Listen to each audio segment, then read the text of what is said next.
అయితే గురుగారు అసలు మూఢనమ్మకాలు ఏవి నమ్మాలి, ఏవి నమ్మకూడదు అంటే ఏం చెప్తారు మీరు?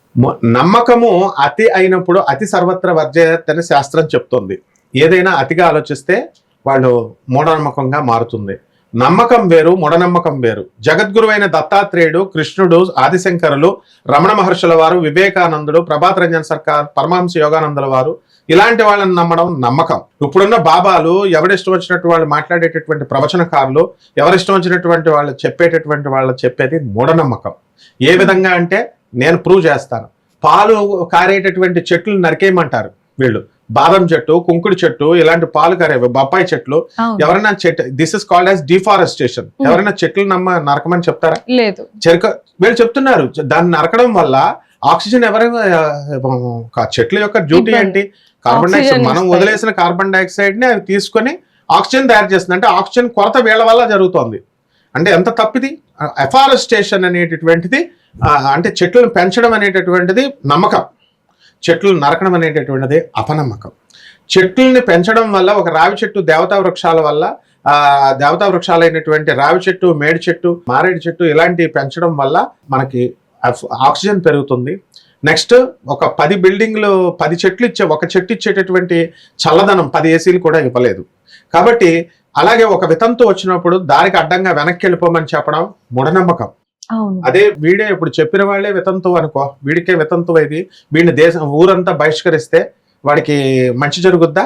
ఆవిడ ఎంత హర్ట్ అవుద్ది. మనం వెళుతుంటే వితంతు మనం పని అవ్వదని వెనక్కి వచ్చేస్తే అది మూఢనమ్మకం. గురుగారు, ఇక్కడ ఒక చిన్న ప్రశ్న అండి.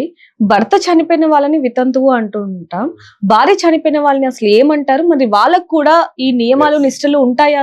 100% మంచి క్వశ్చన్ అడిగావు నువ్వు. ఎవరైతే వితంతువో, భార్య అయినా భర్త అయినా, ఇతను చనిపోయినప్పుడు సగం తాను చనిపోయిన వాడి కింద లెక్క. మగవాడు కూడా ఒంటరి బ్రాహ్మడు ఎవరైతే భార్య చనిపోయినటువంటి వాళ్ళని పూజా పునస్కారాలకు పిలవరు. హోమాల్లో భోజనాలకి భార్యతో ఉండాలి, యజ్ఞాల్లో పాల్గొనడానికి ఉండదు, కుదరదు కొన్ని. అంటే అతన్ని కూడా వితంతు ఎలాగో వీడిని కూడా మనం ఏమంటాము, వితంతువనే అంటాం. కాబట్టి స్త్రీలింగం, పురుషలింగం. వితంతు అంటే ఆడపిల్ల భర్త చనిపోయిన వాళ్ళు ఎదురొస్తే అపశకునం అంటూ ఉంటారు, పొద్దున్నే వస్తే. మరి ఒక మగాడు భార్య చనిపోయిన మగాడు కూడా వస్తే అలాగే అంటారా, లేకపోతే ఏంటి? పూజల్లో పాల్గొనొచ్చా? ఇది మ్యాన్ డామినేటెడ్ సొసైటీ కాబట్టి అతన్ని అనరు అనమాట. మగవాడు భర్త చనిపోయిన వాడు వస్తే ఎదురొస్తుంటే వీడు వచ్చాడు అని చెప్పి వెనక్కి వెళ్ళిపోరు. ఆడది తెరగా దొరికింది కాబట్టి తిట్టొచ్చు, అబల కాబట్టి ఈ యొక్క మ్యాన్ డామినేటెడ్ సొసైటీ వాళ్ళంతా కలిసి ఆడమ్మాయి పాపం వితంతు వస్తుందంటే వెనక్కి వెళ్ళిపోతారు. అలాగే పూజల్లో పనికొస్తుంది అన్నావు చూడు, ఇద్దరు కూడా పనికొస్తారు. కానీ యజ్ఞ యాగాదుల్లో భార్య చనిపోయినటువంటి వాడు పనికిరాడు, అలాగే భర్త చనిపోయినటువంటి ఆమెని యజ్ఞాల్లో కూర్చోపెట్టరు. కాబట్టి అదే అంటున్నాను నేను, కొన్నిట్లకి ఎగ్జంప్షన్ వేద శాస్త్రాల్లో, సనాతన సాంప్రదాయంలో. కానీ నమ్మకాలలో వచ్చేసరికి ఈ మధ్య కాలంలో పండితులు శుక్రవారం నాడు డబ్బులు ఇవ్వద్దు, మంగళవారం నాడు డబ్బులు ఇవ్వద్దు, మీకు దగ్గర లక్ష్మీదేవి వెళ్ళిపోతుందని చెప్తున్నారు. వీడికే హార్ట్ అటాక్ వస్తుంది ఏదో ఒక రోజున, వీడి పెళ్ళానికే హార్ట్ అటాక్ వస్తుంది. అప్పుడు శుక్రవారం నాడు మంగళవారం నాడు పక్కింటి వాళ్ళని అడిగితే ఏమంటే మీరే కదా చెప్పారు ఇవ్వద్దన్నారు అని చెప్పేసి వీడికి ఇవ్వకూడదు. అప్పుడు ఈ మూఢనమ్మకాలు పోతాయి. కాబట్టి ఇవన్నీ మూఢనమ్మకాలమ్మా. గురుగారు, మూఢనమ్మకాల్లో మరొకటి సమయాన్ని చూసి, అంటే ఏది మంచి సమయం ఏది కాదు అనేది చూసి బయటికి వెళ్ళడం అనేది. అంటే ఈ రోజులో కొంతమంది, అందరూ అనట్లేదు, కొంతమంది మాత్రం శుభ గడియలు ఏమున్నాయో అప్పుడే ఇంటర్వ్యూకి వెళ్ళటం, అప్పుడే శుభకార్యాలు చేయటం, అప్పటి వరకు తినకపోవడం, ఇలాంటి ఎక్కువగా అతి మూఢనమ్మకాలు ఎక్కువగా ఉన్నాయి. వీటి గురించి ఏం చెప్తారు? సాధారణంగా మనకి పండితులు, దైవజ్ఞులు ఏం చేశారంటే, సిద్ధాంతులు రాహుకాలం అని, యమగండం అని, దుర్ముహూర్తం అని సెట్ చేశారు. ఆ టైంలు పాటిస్తే చాలు. అది కాకుండా వీళ్ళు ఏం చేస్తున్నారు, ప్రతిరోజు కూడా వీళ్ళు ప్రతి టైము నువ్వు అన్నట్టు అతి సర్వత్ర వర్జయత్ అని టూ మచ్ చేసేసి పూజలు చేస్తారు. వీడికి అసలే షుగర్ ఉంటుంది, ఏదైనా తినకపోతే చస్తాడు, బీపీ టాబ్లెట్లు వేసుకోకపోతే చస్తాడు ఏదైనా తినకపోతే. అయినా సరే మూఢప చాందస్తంతో నేనేం తినకూడదు, పూజ చేస్తున్నా ఏం తినకూడదు అని కళ్ళు తిరిగి పడిపోతాడు వాడు దారిలో. అలాగే ఈ యొక్క టైములో కూడా రాహుకాలం, యమగండం, దుర్ముహూర్తాలు, వర్జ్యాలు పాటించాలి తప్ప ఇక ప్రతిదీ కూడా మనం అతిగా పాటించినప్పుడు దెబ్బతింటాం.